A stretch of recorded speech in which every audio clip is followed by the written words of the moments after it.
السلام علیکم۔ آج ہم کرنے والے ہیں حضرت محمد صلی اللہ علیہ وسلم کی سٹوری کا پارٹ 4۔ تو چلیے سٹارٹ کرتے ہیں۔ بسم اللہ الرحمن الرحیم۔ مدینہ منورہ کے ساتھ عہد و پیمان۔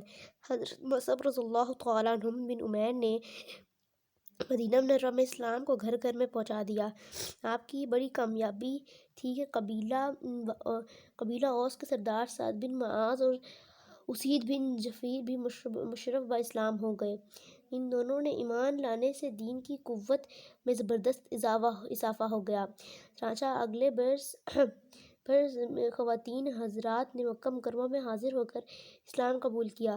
اس موقع پر اہل مدینہ نے حضور اکرم صلی اللہ علیہ وسلم کی خدمت میں یہ درخواست پیش کی کہ آپ ہمارے ساتھ مدینہ منورہ میں تشریف لے چلیں اور جو عہد و پیمان لینا چاہیں لے لیں۔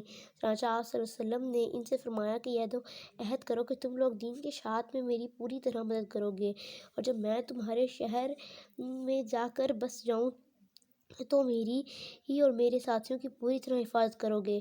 ان لوگوں نے پوچھا کہ اس کے بدلے میں ہمیں ملے گا کیا؟ آپ صلی اللہ علیہ وسلم نے فرمایا کہ تمہیں جنت ملے گی۔ چنانچہ ان لوگوں نے یہ عہد کر لیا۔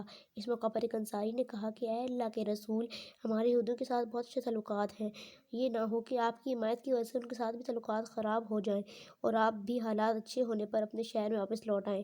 حضور صلی اللہ علیہ وسلم نے مسکراتے ہوئے ارشاد فرمایا کہ نہیں نہیں، ایسا نہیں ہوگا، تمہارا خون میرا خون ہے، تم میرے اور میں تمہارا ہوں۔ تم جس سے صلح کرو گے میری بھی اس سے صلح ہوگی، اور جس نے تمہاری جنگ ہوگی میری بھی اس سے جنگ ہوگی۔ اس کے بعد نبی کریم رؤوف الرحیم صلی اللہ علیہ وسلم نے عام مسلمانوں کو مدینہ منورہ کی طرف ہجرت کا حکم ارشاد فرما دیا۔ اس وقت تک مدینہ کا نام یثرب تھا، جو بعد میں مدینہ منورہ کے نام سے مشہور ہوا۔ چنانچہ آہستہ آہستہ مسلمانوں نے مدینہ منورہ کی طرف ہجرت شروع کر دی۔ مشرکین کو جب معلوم ہوا تو انہوں نے مسلمانوں سے رخصتی کے وقت ان کا مال و اسباب چھیننا شروع کر دیا، مگر اس کے باوجود بھی مسلمانوں کے استقلال میں کوئی فرق نہ آیا۔ مشرکین کی شدید ترین مزاحمت کے باوجود مسلمانوں کی تقریباً تمام تعداد مدینہ منورہ پہنچ گئی۔ حضرت عمر فاروق بن شہبہ زور مشہور تھے۔ جب ہجرت کرنے لگے تو 20 آدمیوں کو ساتھ لے کر بیت اللہ میں گئے اور اعلان کیا کہ ہم ہجرت کرنے لگے ہیں، اگر کوئی روکنا چاہے تو مکہ سے نکل کر وادی میں اپنی طاقت آزما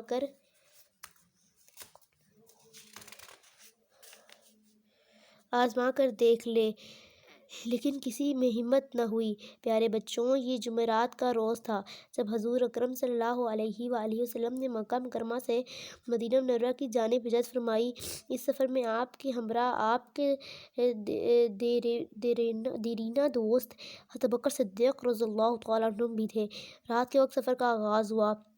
حضرت ابوبکر صدیق رضی اللہ تعالیٰ عنہ نے اپنے کندھوں پر سوار کر کے حضور صلی اللہ علیہ وسلم کو غار ثور تک پہنچایا، جو کہ بہت ہی دشوار گزر رستہ ہے۔ آپ نے حضور اکرم صلی اللہ علیہ وسلم کو غار سے باہر ہی بٹھا دیا اور خود غار کی صفائی کرنے لگے۔ جب صفائی مکمل ہو گئی تو حضور پاک صلی اللہ علیہ وسلم سے عرض کیا کہ غار میں تشریف لے آئیں۔ 3 روز تک حضور پاک صاحب لولاک صلی اللہ علیہ وسلم اس غار میں اپنے یار غار حضرت ابوبکر صدیق رضی اللہ تعالیٰ عنہ کے ہمراہ رہے۔ اس دوران حضرت اسماء رضی اللہ تعالیٰ عنہ جب ابوبکر کھانا پہنچاتی رہیں اور حضرت عبداللہ بن ابوبکر رضی اللہ عنہ مکہ کی خبریں پہنچاتے رہے۔ جب حضرت ابوبکر کے آزاد کردہ غلام حضرت عامر بن فہیر اور بکریاں چراتے اور دودھ پہنچا کر جاتے یثرب میں خیر مقدم۔ پیارے بچوں، جب ہمارے آقا مولا محمد کریم رؤوف الرحیم صلی اللہ علیہ وآلہ وسلم یثرب میں داخل ہوئے تو پورا شہر آپ کے استقبال کے لیے منتظر کھڑا تھا۔ یثرب کی خواتین اور بچیاں اپنے اپنے مکانوں کی چھتوں پر کھڑی ہو کر مسرت و شادمانی کے گیت گا رہی تھیں۔ مدینہ منورہ کا ہر شخص آپ صلی اللہ علیہ وسلم کی میزبانی کا شرف حاصل کرنا چاہتا تھا، مگر آپ صلی اللہ علیہ وسلم کی دل آزاری نہیں کرنا چاہتے تھے۔ چنانچہ آپ نے اپنی اونٹنی کی مہار چھوڑ دی اور فرمایا کہ یہ جہاں اللہ تعالیٰ کے حکم سے ٹھہرے گی وہیں قیام ہوگا۔ یہ شرف حضرت ابو ایوب انصاری رضی اللہ تعالیٰ عنہ کے حصے میں آیا اور اللہ کے نبی کو انہوں نے اپنا مہمان بنایا۔ غزوات۔ پیارے بچوں، غزوات دراصل ان جنگوں کو کہا جاتا ہے جن میں حضور اکرم صلی اللہ علیہ وسلم نے ہدایت خود شرکت فرمائی ہو۔ غزوات دراصل اس غزوہ کی جمع ہے۔ پہلے غزوہ جو کہ مشرکین مکہ اور مسلمانوں کے درمیان ہوا اور غزوہ بدر تھا جو کہ ہجری میں پیش آیا، یعنی ابھی اہل اسلام کو 2 برس مدینہ منورہ میں گزرے ہوں گے کہ ایک غزوہ پیش آیا۔ یہ غزوہ 17 رمضان المبارک کو پیش آیا اور اسے مشرکین کو بدترین شکست کا سامنا کرنا پڑا۔ اس میں ابو جہل جیسا مشرک اور امیہ بن خلف بھی دراصل جہنم ہوئے، جبکہ مشہور مشرکین کے سردار عتبہ شیبہ بھی مارے گئے۔ اس غزوہ میں مشرکین مکہ کے 70 آدمی گرفتار کر کے مدینہ منورہ لائے گئے۔ ان قیدیوں میں حضور اکرم صلی اللہ علیہ وسلم کے داماد یعنی سیدہ زینب کے خاوند ابوالعاص، آپ صلی اللہ علیہ وسلم کے چچا عباس اور آپ صلی اللہ علیہ وسلم کے چچا زاد عقیل بن ابو طالب جیسے لوگ بھی شامل تھے۔ اس سب نے ازاں بعد اسلام قبول فرما لیا تھا۔ اس کے بعد غزوہ احد لڑی گئی، جس میں سید الشہداء امیر حمزہ رضی اللہ تعالیٰ عنہ نے شام شہادت نوش فرمایا۔ اس میں چند مسلمانوں کی غفلت کی وجہ سے اسلامی لشکر کو شدید نقصان کا سامنا کرنا پڑا۔ ازاں بعد بہت سے غزوات ہوئے اور تمام کے تمام غزوات میں اہل اسلام کو فتح نصرت حاصل ہوئی اور پورے عرب میں اسلام پوری طرح پھیل گیا۔ آخرکار اللہ کریم نے حضور اکرم صلی اللہ علیہ وسلم کو فاتحانہ انداز میں مکہ مکرمہ میں مسلمانوں کے ساتھ داخل فرمایا۔ فتح مکہ کے بعد پورے عرب میں اسلام کو ایک کلیدی حیثیت حاصل ہو گئی۔ فتح مکہ کے بعد کعبہ شریف کو بتوں سے پاک و صاف کیا گیا۔ علالت اور رحلت۔